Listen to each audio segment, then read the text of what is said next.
everybody. I'm Doug Montgomery. I am the curator and executive producer of the Taiwan Biennial Film Festival 2021.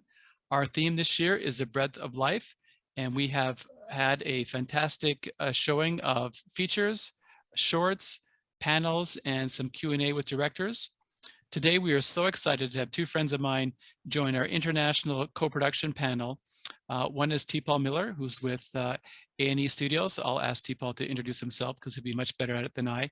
And also my friend Eric Barmack with Wild Sheep Content. And again, I'll ask both to introduce themselves.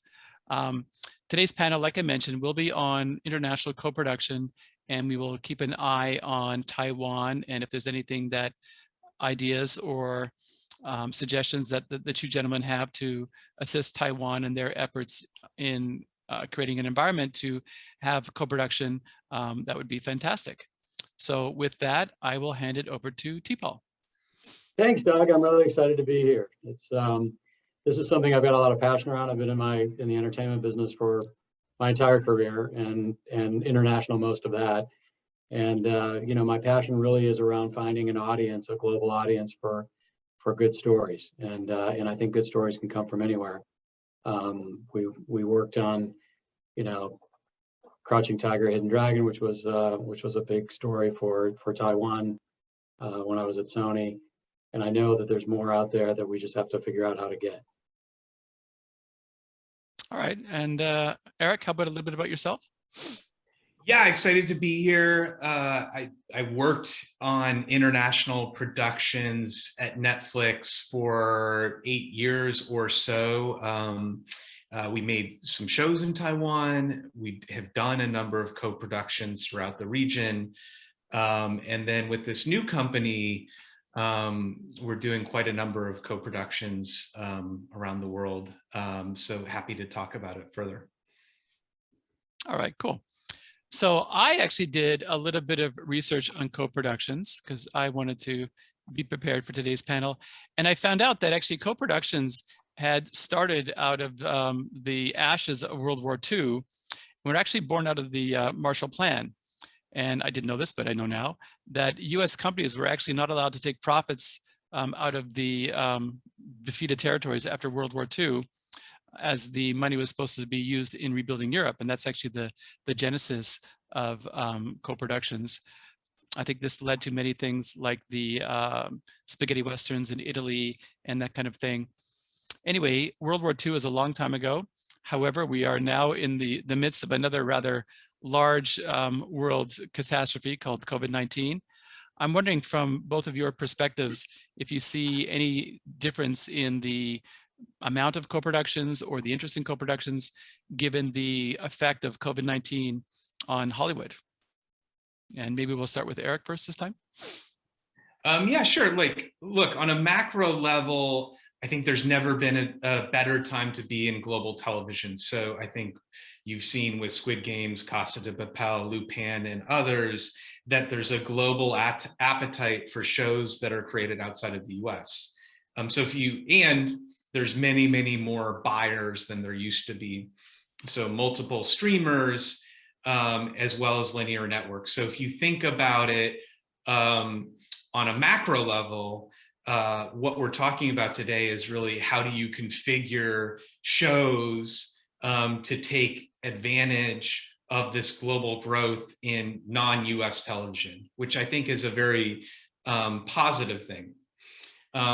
With respect to the specific question, I can't think of COVID uniquely changing co-productions one way or another, except that I would say that more work has to be done without traveling people.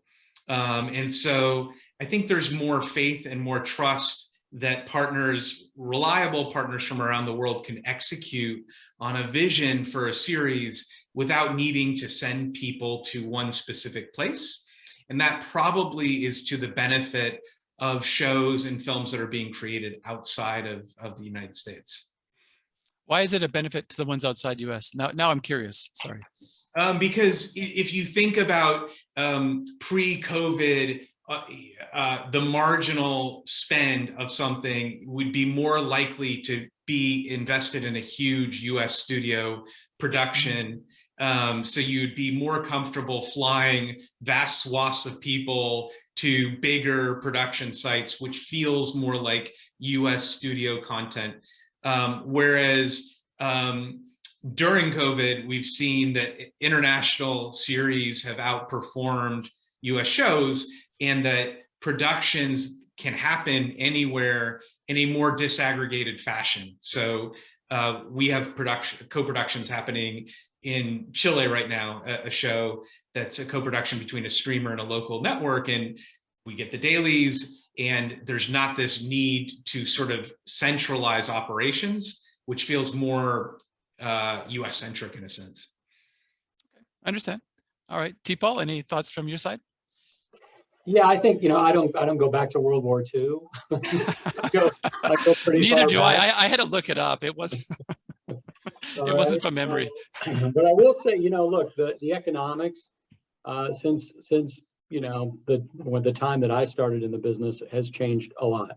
So the sources of revenue went from box office to sort of international television deals, a lot of linear deals, to DVD became, sort of the darling of international productions. It was the first way we really were able to spread, big shows or big films around the world, and not have to go through the normal gatekeepers. And now I have to commend Eric and the work that he did at Netflix to really build the streaming business to the extent that, these shows can premiere with 100 million subscribers, and you can find the audience. You don't have to convince, you don't have to twist the arm of some linear broadcaster or, some managing director from a studio to release a picture. Now it's really opened up the world and has made possible, the big hits that we're seeing. And, I think COVID has really just accelerated that change, because we have more people watching, more time to watch. And I'll agree with Eric that there's a lot less control now. We just wrapped up a production in Europe, and it was pretty much done by remote control, and it was great to see it work as well as it did that way. Given the shutdown or the on again, off again nature that's happened to production, particularly in the US, it's probably happened elsewhere. Do you guys find that it's probably a good strategy, kind of on a portfolio basis, to diversify your places of production? I can look out my window and I see the supply chain problem we have in Long Beach. So, I realize it's a digital product, but there's constraints in production when you have a COVID outbreak on a set, right? And if all the sets are in LA, then you got, and the government shuts it down, you got a production problem. Look, I think my experience has been that, and it's not perfect because it's an ongoing issue, but that the shutdowns were really a 2020, early 2021 thing. And like we're in on a show in Mexico with a streamer, and the protocols have become kind of clear, the testing mechanisms. So I think it's going to be relatively unusual to have a complete shutdown of a production. I think it's more that there's an ongoing cost associated with the testing and the safety procedures that the streamers have adopted.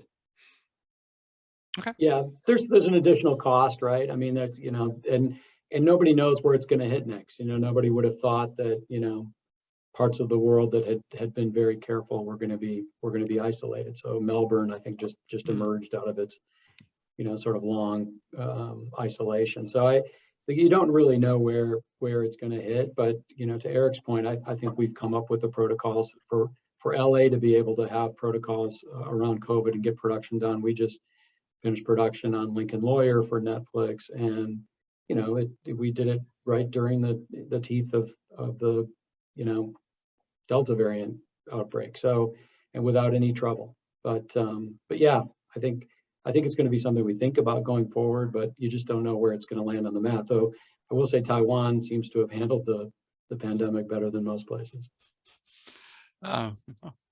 Speaking of cost, I mean, one of the numbers that's been floated around is what I've seen a few 15 to 30% range in the increase in production costs due to COVID. That's a big number.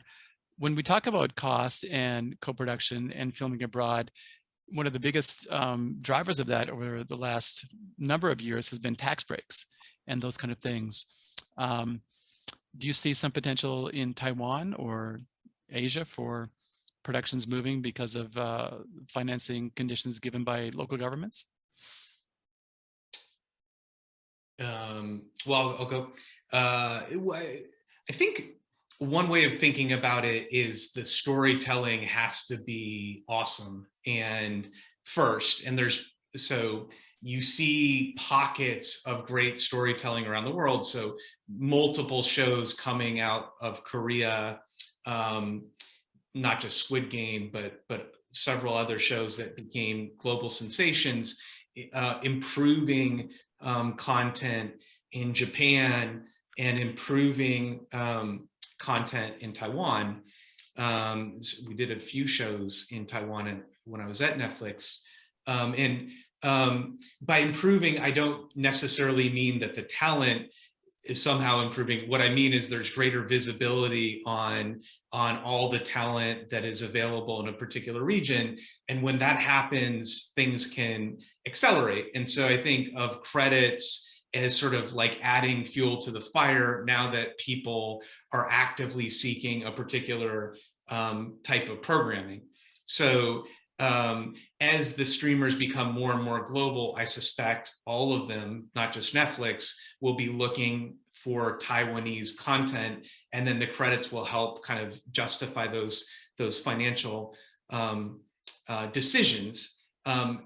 Maybe less likely is just moving some US studio film to Taiwan for some particular break. But the macro trends for the industry of Taiwan should be positive, I think, based on what's happening with the streamers. Okay. T-Paul, any thoughts? Yeah, I totally agree. I think, look, it depends on the sort of strings that are attached, obviously, because, I've seen markets where, the strings attached make it difficult, to bring those stories in a way that fits with the global appetite, right? So sometimes you can have local sort of formats or narrative structures that don't really translate as well internationally. And if there are strings attached on the creative side, it's going to make it more difficult. But I think there's good reason for optimism. If there are tax incentives, they will come. That's just kind of the rule in Hollywood. You look for the tax incentives. You look for the places where you can find good local partners and cooperative partners that you can work with on bringing those good stories. Okay, interesting. Speaking of stories, by now the entire planet has watched or heard of Squid Game. It's the hottest show on TV or streaming or whatever you want to call it, the dystopian drama from Korea. Asian content in general seems to be having a real moment around the world. I mean, in particular, Korea. We had Parasite winning the Oscar in 2020. BTS is conquering the global music charts. If you look at sports, we have, Shohei Ohtani, quite possibly the most valuable player in baseball this year. The two ladies in the US Open final.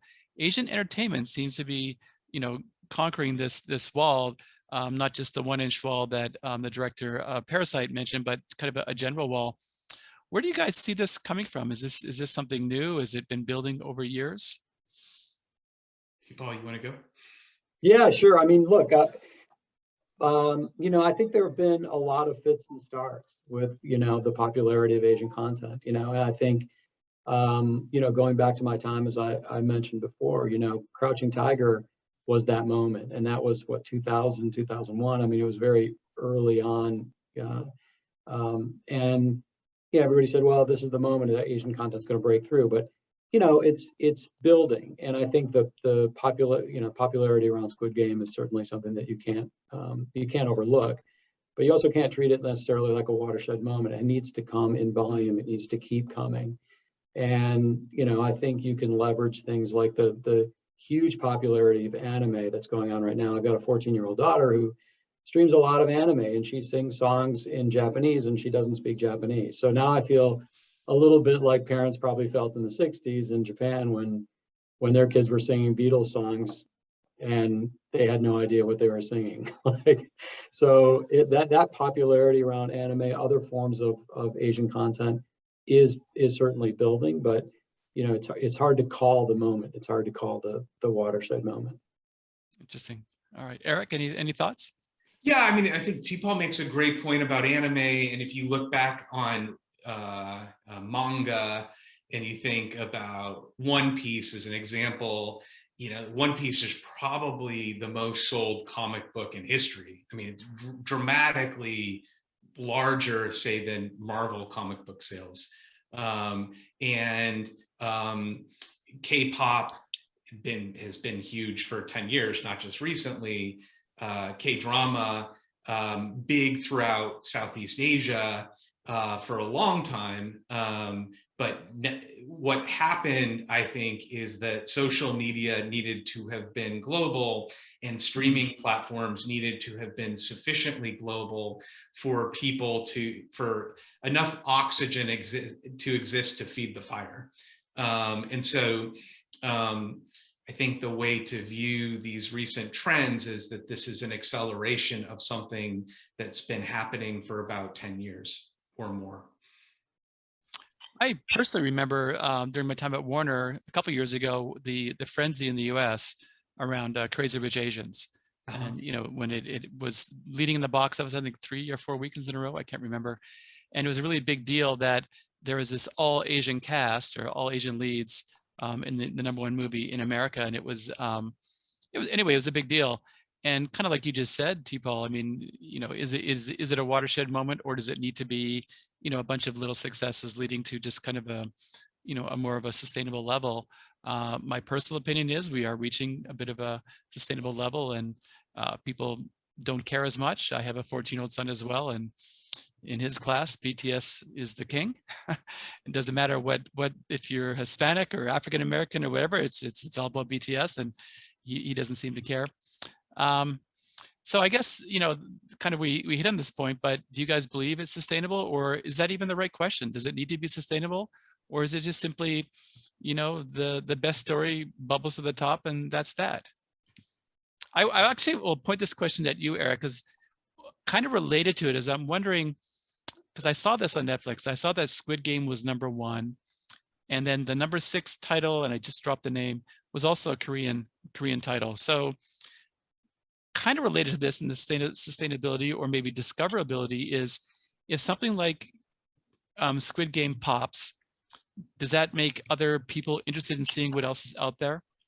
I think the three of us are probably heavily involved in Asia, so we have a bit of an eye for it. But if you talk about people who didn't, it's the same moment, they're like, oh, let's check out what else Korea has, or let's check out what any country has for the first time ever.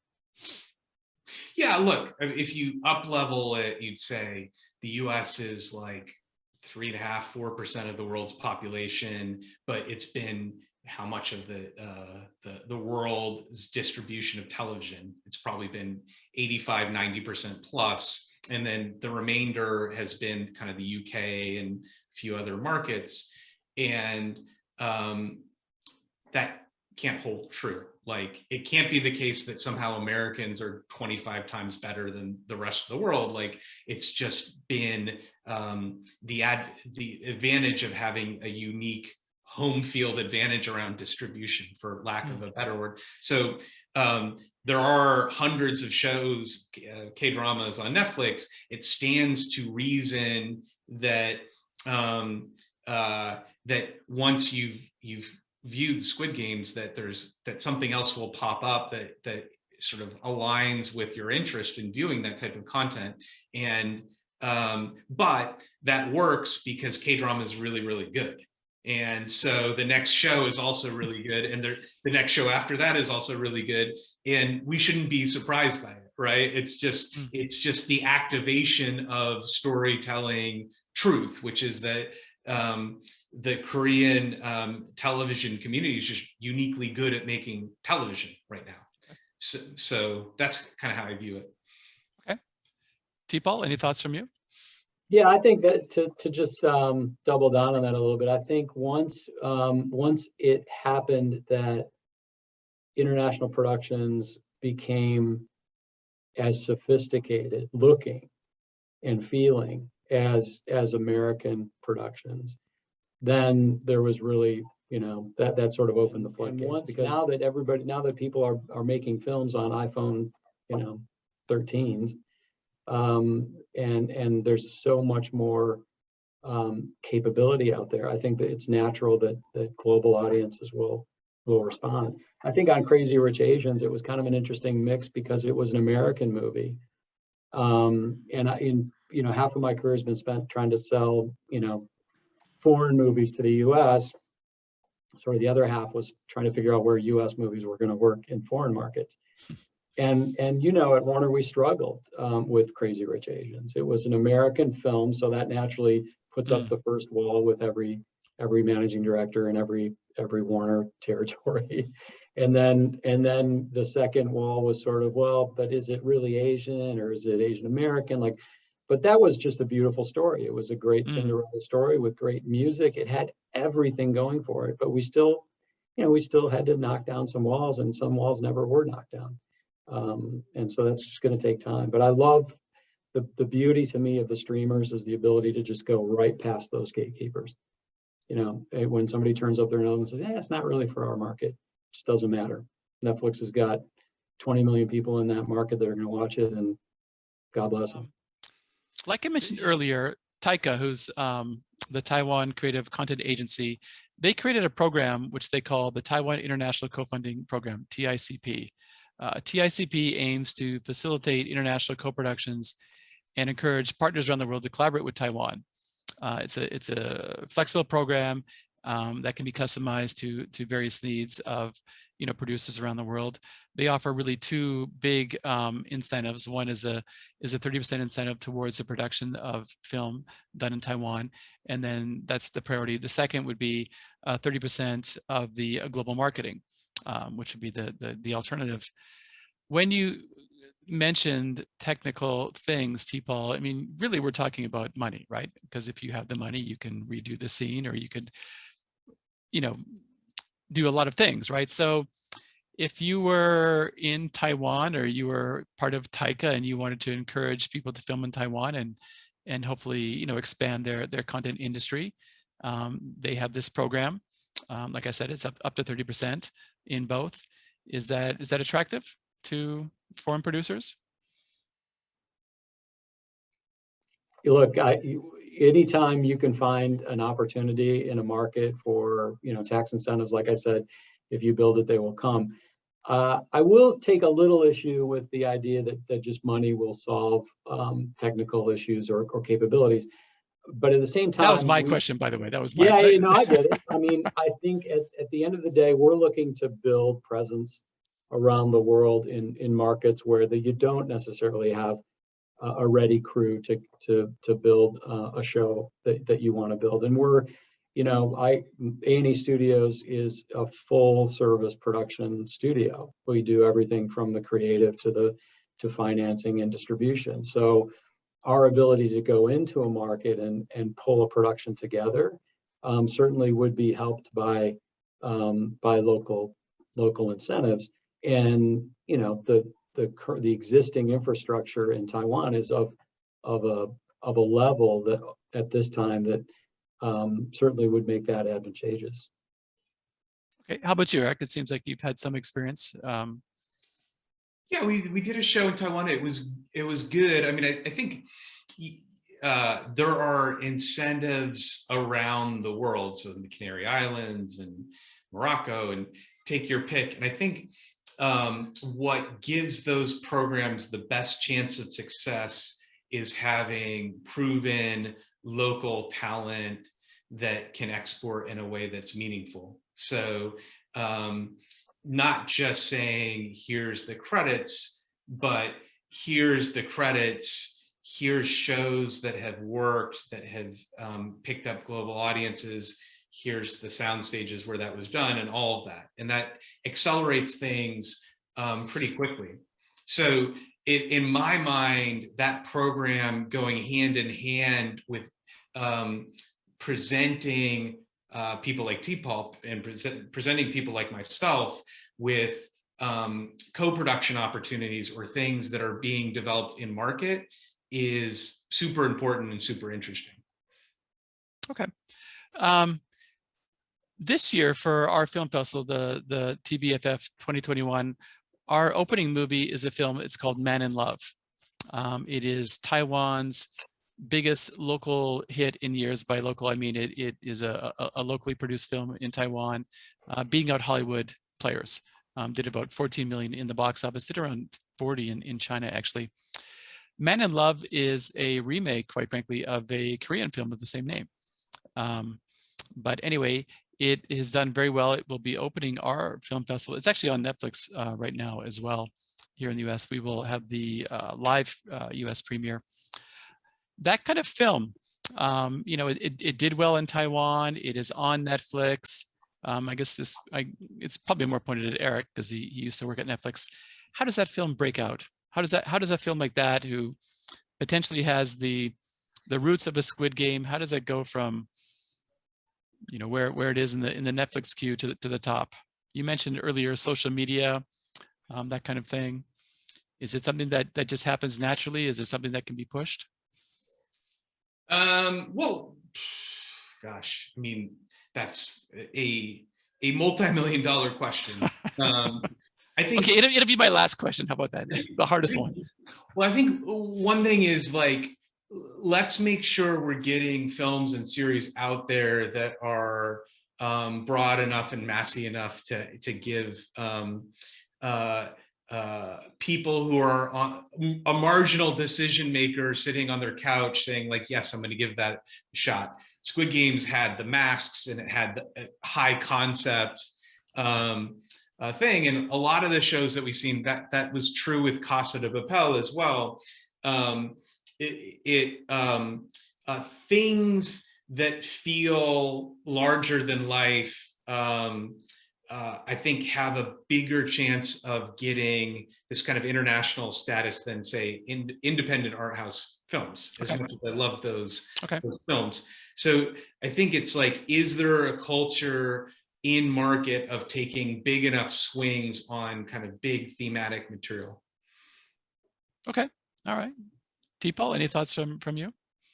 Yeah, you know, I think now that we've gotten past that hurdle of everybody sort of being on the same level technically, everybody can build a 737. Now everybody can build a show that looks good on the screen, and big screen or small screen. I think you know, it's really like Eric said, coming up with something unique and something that's going to generate a lot of buzz. And you know, it's hard to catch that genie in a bottle. But you know it when you've got it. And whether, you know, A Man in Love becomes that, it's a beautiful story. It's done well, great acting. It hits all the notes. And you know, at the end of the day, it's really who can choose a hit. Who would have guessed that something like Squid Game would become an international sensation? But that's, you know, Eric, you should probably take credit for Squid Game since you came from Netflix. It was well past my I thought about it, but no. It was in pre-production. Yeah. It's inception, but that's cool. Okay. All right. Thanks. Interesting point. When you kind of every answer really revolves around story, doesn't it? We talk about this and that, but it all comes back to this concept of, you know, a good story. Eric, you mentioned high concept, you know, broad or massy, you know, mass appeal, that kind of thing. One interesting thing about Taiwan that maybe you guys know, but not everybody knows, is they really are an open society in Southeast Asia. And they were, I believe, the first country to allow gay marriage. Therefore, LGBTQ film has really flourished. There's a rather large stable of producers and directors in that genre. If it's a genre. There's other topics that they actually are quite good on with religion and politics. There's really no holds like there can be in some of the other neighboring places. So potentially, you know, something can bubble out of there for, you know, the Taiwanese creative community. Sure. I did promise you, Eric, that my toughest question would be my last. So that was the one I just gave you. If either of you have a final thought you'd like to give, that'd be great. Maybe I'll start with you, T-Paul. So look, I'm excited. Thank you for including me on this panel. I think it's a great dialogue. We should be talking more about local production sort of all the time and co-productions, not just when there's a Squid Game. And I know you had set this well in advance of Squid Game taking off like it did, but thank you for including us at A&E Studios. We're excited about the future of local production. Eric? Yeah, I agree with what T-Ball's saying. I mean, it's important, fundamentally different time than it was even 3 or 4 years ago. I think Taiwan is uniquely positioned between mainland, with Hong Kong cinema, what's happening in Southeast Asia, what's happening in Singapore. The infrastructure is potentially really good there. The storytelling is really good. So a time of optimism persists, I would say. So interesting time to be part of the festival, and appreciate you including me. Well, thank both of you guys, both Eric and T-Paul, for joining. I really appreciate it.